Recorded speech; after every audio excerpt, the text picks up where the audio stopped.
हम दो बहनें जुड़वा पैदा हुई थीं। शक्ल एक जैसी होने की वजह से हमें पहचानने में माँ बाप को भी मुश्किल होती थी। माँ मुझे लाल और जिया को हमेशा नीली फ्रॉक पहनाती ताकि वो हमें अलग अलग नामों से पुकार सकें। जब हम थोड़ा बड़े हुए तो माँ ने मेरे बाल कटवा दिए जबकि जिया के बाल लंबे रखे। इस तरह हमारे माता पिता को हमें पहचानने में आसानी होती।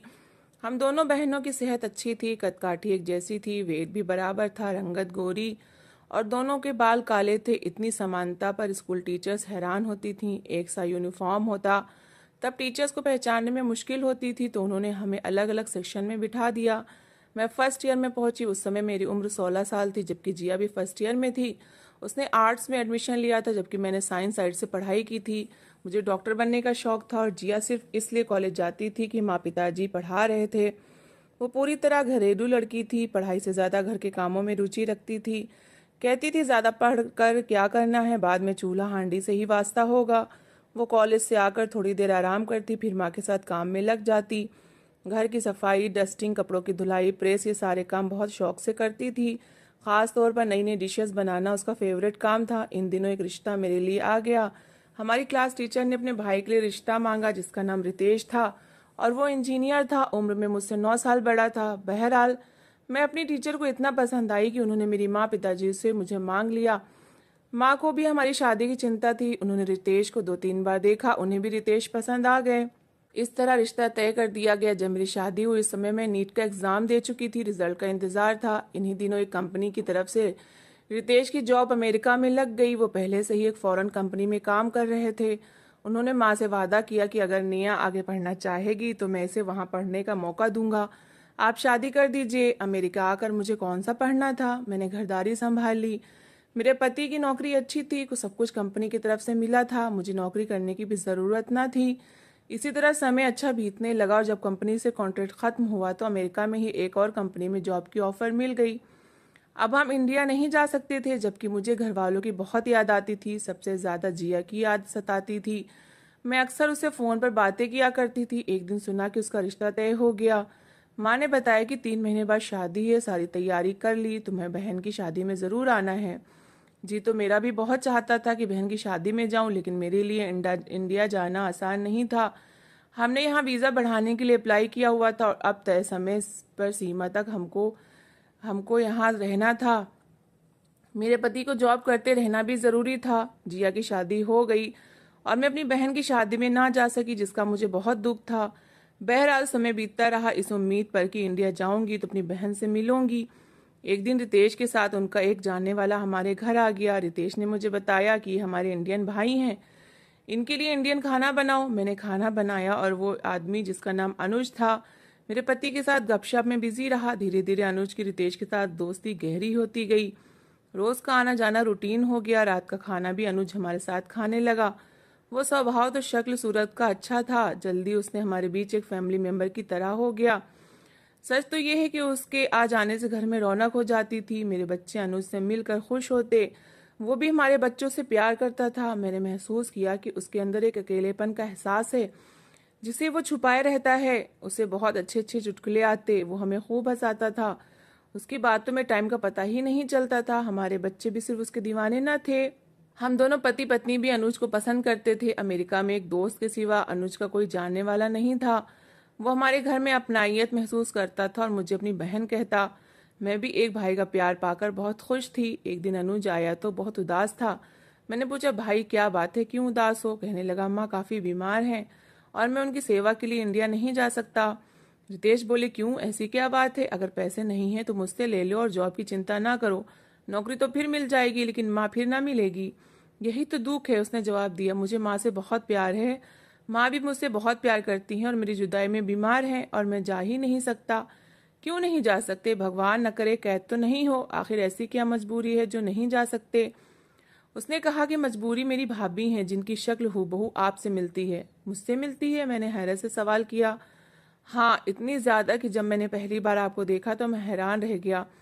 समझ में नहीं आ रहा था कि ये क्या माजरा है कि एक निया इधर है और दूसरी जिया है।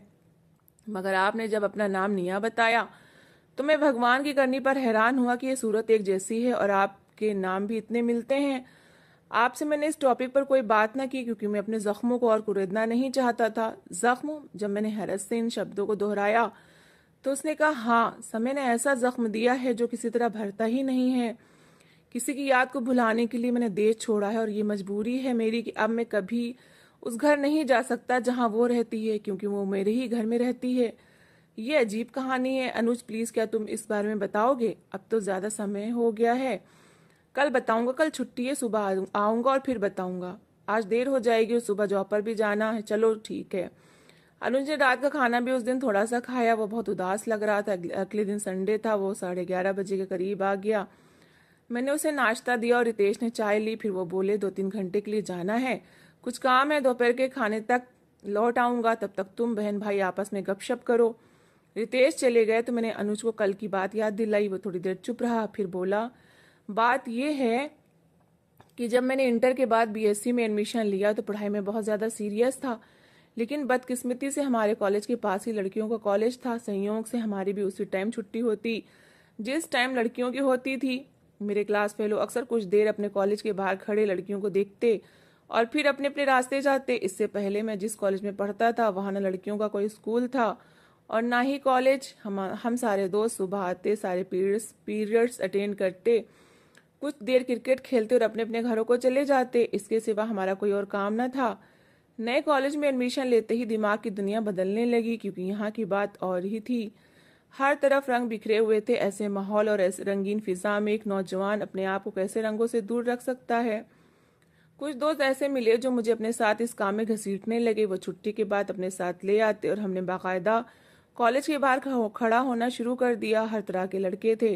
कभी किसी लड़की पर कोई कमेंट पास नहीं किया और ना ही कोई हरकत की, सिर्फ देखने के लिए जरूर खड़े होते थे। एक दिन मेरी नजर एक लड़की पर पड़ी। मैं तो बस उसे देखता ही रह गया। वो जैसे मेरे सपनों की मलिका थी। ये वही चेहरा था कि बरसों जिसे मैंने अपने ख्यालों में सजा रखा था। उस दिन घर में मेरा दिल न लगा। रात भर उसकी सूरत आंखों में फिरती रही। पूरी रात नींद न आई। सुबह हुई, नहा धोकर अच्छे कपड़े पहने, बाइक को भी खूब साफ किया और बन ठन कर कॉलेज चला गया। कॉलेज पहुंचा मगर दिल बेचैन था कि कब छुट्टी हो और मैं उसका एक बार फिर दीदार कर सकूं। छुट्टी के बाद कॉलेज के बाहर जा खड़ा हुआ। काफी देर के बाद उसका दीदार हुआ। वो मेरी तरफ आ रही थी और मैं उसे देख रहा था। वो लापरवाही से मेरे पास से गुजर कर काफी दूर निकल गई, मगर मैं उसके ख्यालों में गुम था। बहुत देर बाद होश आया। दोस्तों ने सलाह दी कि देखने से क्या फायदा, कुछ बात करो, अपने दिल का हाल सुना और कुछ इसकी सुनो। रोज इस इरादा करता मगर हिम्मत न पड़ती। रोज मैं अपने आप से कहता कि आज जी भरकर देख लूं, बात कल कर लूंगा। काफी दिन इसी तरह गुजर गए। उसे भी एहसास होने लगा कि लड़का मेरे लिए इस रास्ते में खड़ा होता है। सच पूछो तो मुझे इस तरह सड़क पर बात करने का ना एक्सपीरियंस था और ना ही ये हरकत पसंद थी। मेरी तो खैर कोई बात नहीं थी। मैं नहीं चाहता था कि उसकी बदनामी हो। काफी दिनों के बाद दिल में पक्का इरादा कि आज कुछ भी हो जाए इससे बात करके ही दम लूंगा। इस तरह एक तरफ दिल लगी का क्या फायदा। उस दिन छुट्टी के बाद मैंने बहुत इंतजार किया। रात भर शब्दों का चुनाव करता रहा कि आज उससे किस तरह बात करनी है, मगर मेरी सारी मेहनत बेकार हो गई। वो उसी दिन ही नहीं आई बल्कि कई दिनों तक ना आई। मालूम करने पर पता चला कि वो बीए की स्टूडेंट थी और उसका कॉलेज पूरा हो चुका है। अब उसका कॉलेज आना मुश्किल ही है, मगर अब और एक उम्मीद थी कि रोल नंबर, स्लीप और पेपर्स के सिलसिले में वो ज़रूर आएगी। इस तरह कई दिन बल्कि 1 महीना मैंने इंतज़ार किया। मार्च के महीने की बात है। छुट्टी के बाद मैं अपने दोस्तों से बाय बोल कर जब लड़कियों के कॉलेज के पास से गुजर रहा था कि लड़कियों की भीड़ में मैंने उसे देख लिया। हमारा कॉलेज मेन रोड पर था। मैं अक्सर मेन रोड की तरफ से आता था, मगर आज इत्तेफाक से दूसरी रोड से आ रहा था कि उसे देख लिया। बाइक वापस मोड़ी क्योंकि उसे मेन रोड की तरफ से घर वापस जाना था। मैं कुछ दूरी पर जाकर खड़ा हो गया। वो मेरे पास से गुजरी और मुझे गौर से देखा। मेरी आज भी बात करने की हिम्मत न हुई क्योंकि मैं ज्यादा लड़कियों के सामने बात नहीं कर सकता था। डर था कि उनके सामने हो सकता है कि वो मेरी बात का जवाब भी ना दे। हो सकता है कि वो सारी मिलकर मेरी अच्छी खबर ले लें। इन्हीं सोचों में था कि वो चली गई। मैंने बाइक स्टार्ट की और घर आ गया। आज खुश था कि बड़े दिनों बाद अपने महबूब का दीदार नसीब हुआ है। आप अंदाजा नहीं कर सकती कि महबूब को एक नज़र देखने पर जो दिल को राहत मिलती है वो दुनिया की सारी चीज़ों पर भारी होती है। बड़ी उम्मीद लेकर अगले दिन कॉलेज पहुंचा, मगर उसे दोबारा ना देख सका। अब मैं डेली बाइक पर अंदाजे से उस इलाके के चक्कर लगाता रहता कि शायद वो किसी घर से दरवाजे या मकान की छत पर या किसी खिड़की के झरोके से मुझे नजर आ जाए। मगर कुछ हासिल ना हुआ। इन्हीं दिनों मुझे एक पुराना दोस्त मिला, उसका घर भी इसी इलाके में था जहाँ मेरे हिसाब से वो रहती थी। उस दोस्त ने यकीन दिलाया कि वो उसका कोई ना कोई पता ज़रूर निकालेगा। काफ़ी दिन बीत गए मगर उसका कुछ पता ना चल सका। हम भी कॉलेज के चक्कर लगाते रहते मगर उसे ना मिलना था, वो ना मिली। इस तरह दिन बीतते गए और लगभग 2 महीने बीत गए। एक दिन मैं और मेरा दोस्त छुट्टी के बाद बाइक पर ऐसे ही सड़क पर चक्कर लगा रहे थे। हम घूमते घूमते अपने कॉलेज की रोड से होते लड़कियों के कॉलेज के गेट को क्रॉस करके पिछली रोड से गुजर रहे थे कि मेरा दोस्त कहने लगा, जरा पीछे मुड़कर देखो कौन आ रहा है। मैंने बाइक के शीशे में देखा तो वही परी चेहरा मुझे नजर आ गई जिसको मैं 2 महीनों से पागलों की तरह ढूंढ रहा था। मेरे दिमाग में सिर्फ ये बात थी कि आज इसका घर जरूर देखूंगा, इसलिए मैंने मोटरसाइकिल अपने एक दोस्त के घर खड़ी की जो वहां पास में ही रहता था। खुद मैं और मेरा दोस्त उसके पीछे पीछे चल पड़े। वो भी हमें मुड़ मुड़ कर देख रही थी। उसके साथ एक लड़की थी जो उसकी कजिन थी। चलते चलते वो एक घर के अंदर चली गई। हम वहां से वापस चले आए। वहां पास ही मेरे दोस्त का घर था। वापसी पर उसे बताया कि वो लड़की तुम्हारे घर के पास ही रहती है। उसने तसल्ली दी कि मैं उसके बारे में पता करके तुम्हें बताऊंगा, मगर एक बार मुझे उसका घर दिखा दो। खैर उसे घर क्या दिखाया, खैर उसे घर दिखाया। बाद में अपने घर चले आए। मेरा घर उसके घर से लगभग 6 किलोमीटर की दूरी पर था। आधा घंटा बाइक पर ट्रैफिक होने की वजह से लग जाता था। दूसरे दिन हम दोस्त छुट्टी के बाद मेन रोड वाले चौक पर बस स्टैंड के करीब पहुंचे थे, खड़े थे। हम अपनी बातों में मगन थे कि अचानक मेरी नज़र चौक के दूसरी तरफ पड़ी जिस तरफ कॉलेज था। वो अपनी कजिन के साथ आ रही थी। चौक क्रॉस किया, हमारे पास से गुजरी। उसने मुझे देखा तो मैं तो देख ही रहा था। कुछ दूरी पर जाकर वो वापस मुड़ी, मेरे सामने से गुजर कर चौक क्रॉस करके सामने एक पेड़ की छांव में खड़ी हो गई। शायद उसने मुझे बात करने का मौका दिया था। मैं अभी बात करने के लिए जाने लगा तो मेरा दोस्त बोला कि यार यहाँ ऐसी हरकत करना ठीक नहीं, लोगों का आना जाना है। अब तुम्हें इसका घर भी पता है और दूसरा दोस्त भी तुम्हें इसके बारे में बता देगा, और अब इनके मोहल्ले में भी आना जाना है। भगवान और मौका देगा, अभी बात करने की कोई ज़रूरत नहीं है। मैं ये सुनकर बुझ गया। वो कुछ देर वहाँ खड़ी रही, फिर घर वापस चली गई। इस हादसे के बाद मुझे एहसास हुआ कि उसके दिल में भी मेरे लिए जगह मौजूद है। शायद वो भी मेरे लिए ही उस जगह रुकी थी और मेरे बारे में सोचती होगी। अब तो मेरा इरादा और पक्का हो गया कि उसे हासिल करके रहूंगा। दिन रात अब उसी का ख्याल था। अपनी पढ़ाई भूल गया था। वही यही इंतज़ार था कि उसके पेपर्स शुरू हों और मैं उससे बात कर सकूं, उसे देख सकूं। वो दिन आया। मैंने दोस्त के भाई से बीए की डेट शीट ली ताकि पता चल सके कि मेन सब्जेक्ट के एग्ज़ाम किस किस दिन है, क्योंकि उसके सब्जेक्ट्स का मुझे पता ना था, जबकि मेन सब्जेक्ट के एग्ज़ाम में सबको ही आना होता है। इन दिनों हमारे कॉलेज की छुट्टियां थीं। घर से निकलना ज़रा मुश्किल था। रोज़ कोई ना कोई बहाना करके निकलना पड़ता। पेपर्स के बीच मैंने अंदाज़ा लगाया कि बात करना ज़रा मुश्किल है। उसके साथ इतनी लड़कियां होती हैं, इसकी कज़िन भी साथ होती थी। बस आखिरी पेपर वाले दिन मैंने एक लेटर लिखा और अपने मोहल्ले के एक छोटे लड़के को तैयार किया कि लेटर एक लड़की को देना है। वो मान गया, उसे साथ लिया और कॉलेज पहुंच गया। जब वो और उसकी साथी लड़कियां बाहर आईं तो मैंने लेटर उस लड़के को दिया और बताया कि इस लड़की को दे आओ। लड़का लेटर लेकर गया, मगर 5-6 लड़कियों को देखकर घबरा गया और वापस चला आया। इस तरह ये मौका भी हाथ से निकल गया। इसके बाद उसका नजर आना मुश्किल था। मैं बड़ा उदास हुआ। वो भी मुड़ मुड़ कर देखती रही। मैं भी मजबूर था और वो भी। शायद किस्मत को यही स्वीकार था। फिर भी उम्मीद थी कि भगवान जरूर मदद करेगा, क्योंकि मेरी फीलिंग सच्ची थी। इस दौरान मेरे भी पेपर्स हो गए। पास होने की उम्मीद न थी, पढ़ा होता तो पास होता। खैर पेपर के बाद हमारी दूसरे सेमेस्टर की क्लासेस शुरू हो गई। इधर जल्दी ही बीए का रिजल्ट आना था। जिस दिन रिजल्ट आया मैं सारा दिन इंतजार करता रहा। आज शायद वो आए। मैं चौक के पास ही खड़ा था। मेरे दोस्त भी थे। दूर से देखा तो मुझे दिखाई दी। अकेली ही थी। आज मौका अच्छा था। मैं चौक क्रॉस करके उसके पास खड़ा हो गया।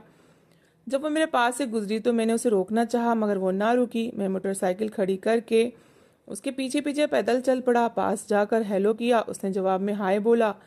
कुछ बातें हुई, अपने दिल की बात भी की। पहले तो उसने पहचानने से इनकार कर दिया, मगर बाद में ठीक हो गई।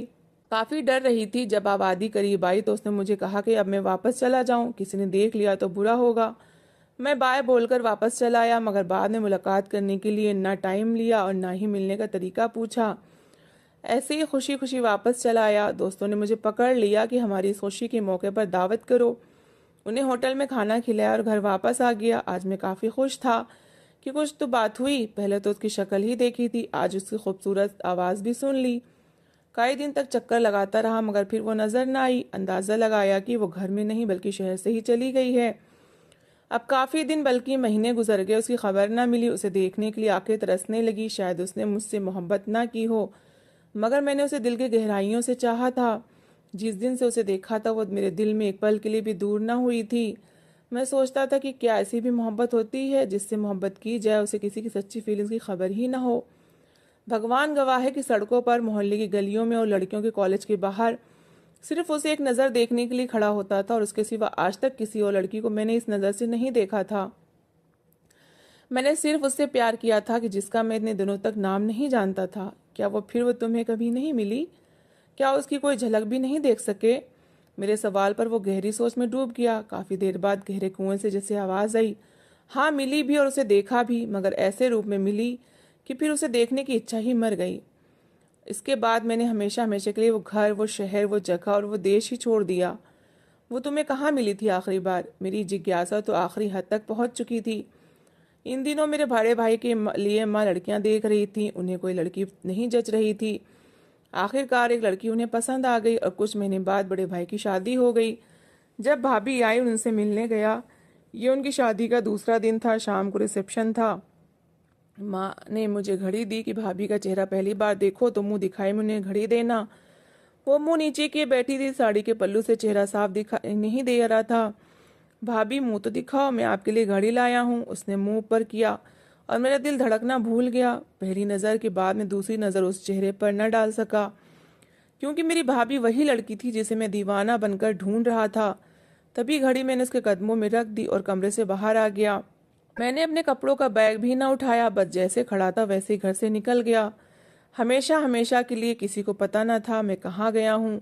घर वाले मुझे ढूंढ रहे थे। वो समझे शायद मैं किसी दुर्घटना का शिकार हो गया हूँ, और सच में मैं एक बहुत बड़े हादसे का शिकार हुआ था। वो लड़की जिसे मैंने दिल की गहराइयों से चाहा मेरी भाभी बन चुकी थी। ये हादसा ही तो था। हादसा नहीं बल्कि एक कयामत थी जिसको मैं बर्दाश्त नहीं कर सकता था। मैं और वो बस एक घर में नहीं रह सकते थे। तभी मैंने घर छोड़ने का फैसला कर लिया और अपने दोस्त के पास चला गया। उस समय मैं इतना टूटा हुआ था कि अगर विनीत मुझे सहारा ना देता तो शायद मैं मर जाता। वो मेरा राजदार, मेरा दुख का साथी था। उसने मुझे सहारा दिया। मेरा दुख भुलाने के लिए सैकड़ों रातें मेरे साथ जाकर गुजारी, और मुझे यहाँ भी उसी ने पहुंचाया। रितेश से मिला तो मुझे आपके पति ने बहुत अपनायत दी, और इस घर में आकर जाने क्यों इतना सुकून मिलता है कि वापस जाने को जी नहीं चाहता। इसकी वजह शायद ये है कि उसकी और आपकी शक्ल एक है, लेकिन आप मेरी बहन हो क्योंकि आप मेरे दोस्त की पत्नी हो। लेकिन चेहरा यकीन जानो बिल्कुल वही है। इसकी वजह मेरी समझ में नहीं आई, मगर अक्ल हैरान रह जाती है। आपको देखकर मेरे बेकरार दिल को करार आ जाता है। वो मेरी बहन है नादान, जो तुम्हारी भाभी है। और तुम्हारी किस्मत खराब है कि तुम्हारी माँ ने जिसको तुम्हारे लिए पसंद करना था उसको तुम्हारे भाई के लिए पसंद किया। अब आंसू साफ कर लो अनुज। अब कुछ नहीं हो सकता, क्योंकि जो भाग्य में लिखा होता है हम उसे नहीं मिटा सकते। मैंने अनुज के आंसू पोंछे और उसे तसल्ली दी, क्योंकि वो रो रहा था। अनुज के दिल के सारे जख्म खुल गए थे। काश मैं तुमसे तुम्हारी कहानी ना सुनती तो तुम्हें तकलीफ ना होती। मैंने कहा था इसके बाद हमारा बहन भाई का रिश्ता और मजबूत हो गया। जो आज भी गहरा है वो वाकई मेरा भाई है, क्योंकि मेरा कोई भाई न था। मैं अनुज का बहुत ख्याल रखती हूँ, लेकिन ये ज़रूर कहूँगी कि पढ़ाई करने वाले बच्चे सिर्फ अपनी पढ़ाई पर ध्यान दें। इन फजूल के कामों से अपने आप को दूर रखें। इन चीज़ों में नौजवानों का बड़ा दिल लगता है, मगर ये इंसान को कहीं का नहीं छोड़ती। बस अपने माँ बाप की इच्छाओं के लिए और अपने अच्छे भविष्य के लिए पढ़ाई में दिल लगाएं। इस तरह की दिल लगी से बचें जिसकी वजह से आज अनुज की ज़िंदगी बर्बाद हो गई। तो दोस्तों, इस कहानी को लेकर आपकी क्या राय है कमेंट बॉक्स में ज़रूर बताएं, और अगर कहानी अच्छी लगी हो तो प्लीज़ इसे लाइक करें। अगर आपने हमारे चैनल को अभी तक सब्सक्राइब नहीं किया